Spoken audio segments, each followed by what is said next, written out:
Shalom saudara-saudara, berjumpa kembali bersama dengan saya dalam kasihnya. Apa kabar kita semua? Saya berdoa saudara selalu baik-baik saja, dan apapun yang menjadi aktivitas kita sepanjang hari ini, kiranya kita diberkati oleh Tuhan dengan melimpah-limpah.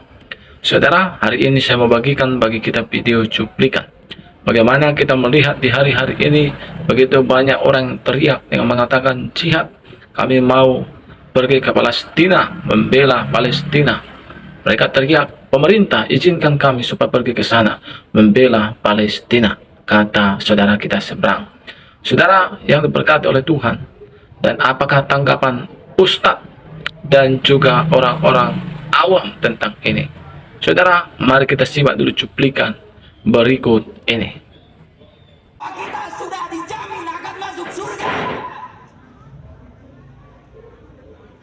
Masihkah kita berleha-leha untuk tetap diam di tempat yang nyaman kita? Merasa surga sudah ada di bawah telapak tangan kita.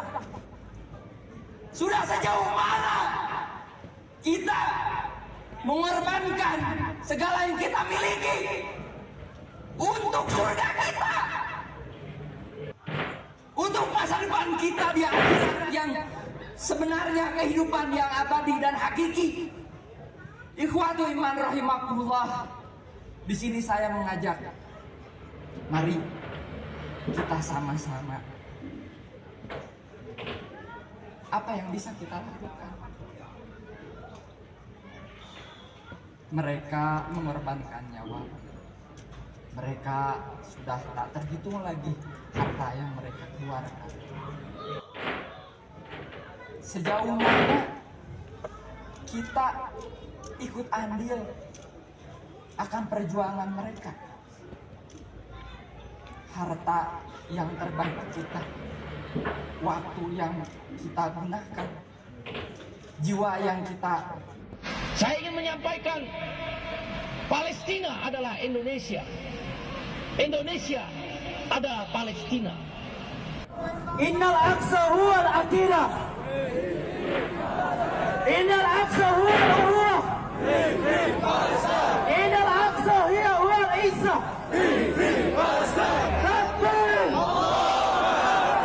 Kami minta kepada pemerintah, kami orang Tasik, penerus perjuangan Ki Haji Zainal Mustafa, tolong beri kami izin untuk berangkat ke Palestina, betul?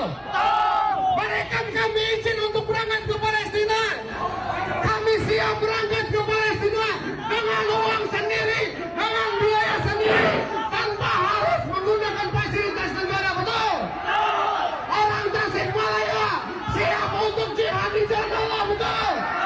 Orang Tasikmalaya siap untuk meneruskan perjuangan Ki Haji Zainal Mustafa melawan penjajah, betul?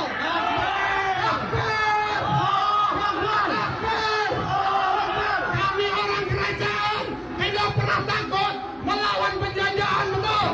Kami siap mati berdarah-darah melawan Israel, melawan Zionis Israel. Untuk itu, bangsa Indonesia, pemerintah Indonesia, tolong bukakan pintu untuk kami supaya bisa berjihad di Palestina, betul?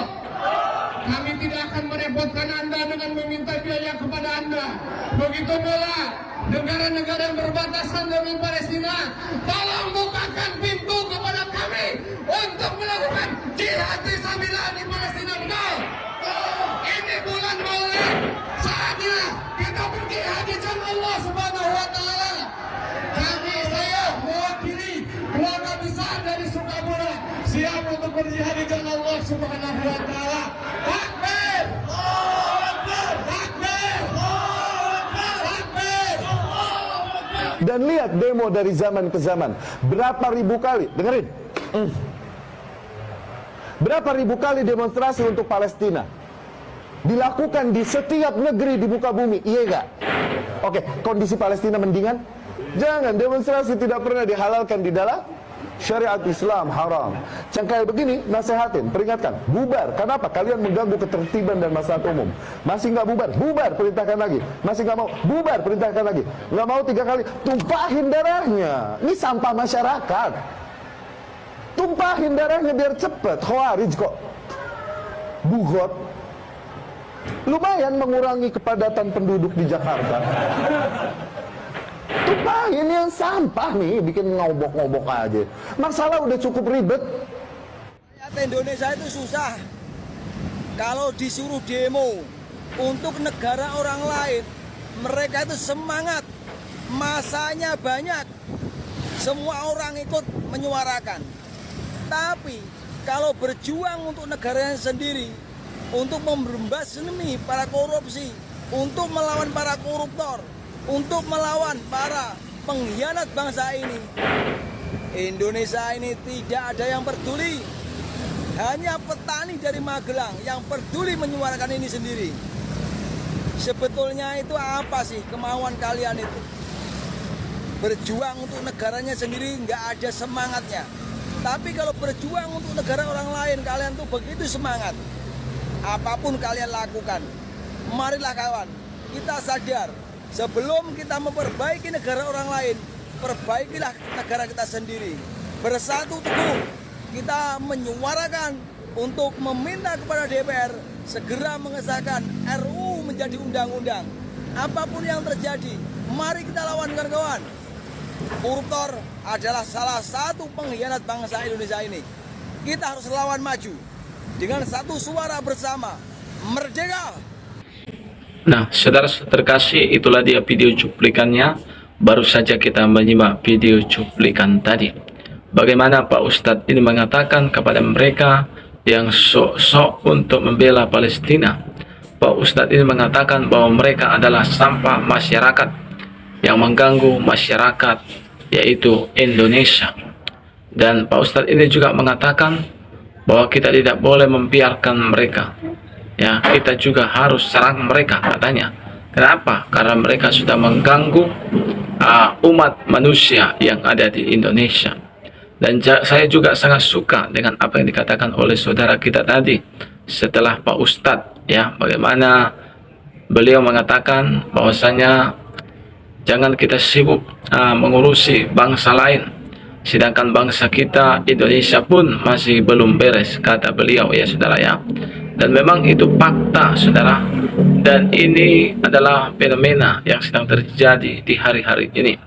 Kita sibuk mengurusi bangsa-bangsa lain, sedangkan bangsa kita Indonesia pun masih ada dalam keterpurukan, masih ada dalam korupsi, masih ada dalam penjajahan. Bagaimana saya mau sampaikan dari YouTube ini, bahwa sering sekali gereja-gereja, khususnya orang-orang Kristen yang minoritas, ya, dijajah ataupun saudara dihalang-halangi. Bahkan gereja kami orang Kristen disegel dari agama-agama kita seberang. Mereka tidak mengizinkan orang-orang Kristen, ya, bergereja, melarang mereka, menutup gereja mereka. Bahkan ada juga yang membakar gereja, ya saudara. Dan inilah yang dikatakan saudara penjajahan. Artinya penjajahan di dalam negara Republik Indonesia masih ada. Kiranya pemerintah Indonesia, ya, saya katakan dari YouTube ini, jangan terlalu sibuk melihat ke negara atau bangsa-bangsa lain, tapi lihatlah negara kita sendiri yang masih ada dalam keterpurukan, masih ada dalam penjajahan, ya. Seperti yang terjadi juga sering baru-baru ini, bahkan dalam tahun ini, ada berapa banyak gereja yang ditutup, ada berapa banyak gereja yang disegel, ada berapa banyak orang-orang Kristen yang dilarang beribadah, dan itu sering terjadi. Tetapi pemerintah seolah-olah tidak tahu, seolah-olah tidak mau menyuarakan ataupun mempedulikannya. Kiranya pemerintah, yaitu khususnya Bapak Presiden dan juga pemerintah daerah, memperhatikan ini lebih lagi dengan tegas, sehingga Indonesia maju, Indonesia bangun, Indonesia bangkit, Indonesia bersehati. Itulah doa kita. Kiranya lewat video yang disampaikan lewat dari channel YouTube ini, semua kita bersatu di dalam nama Yesus. Haleluya. Shalom.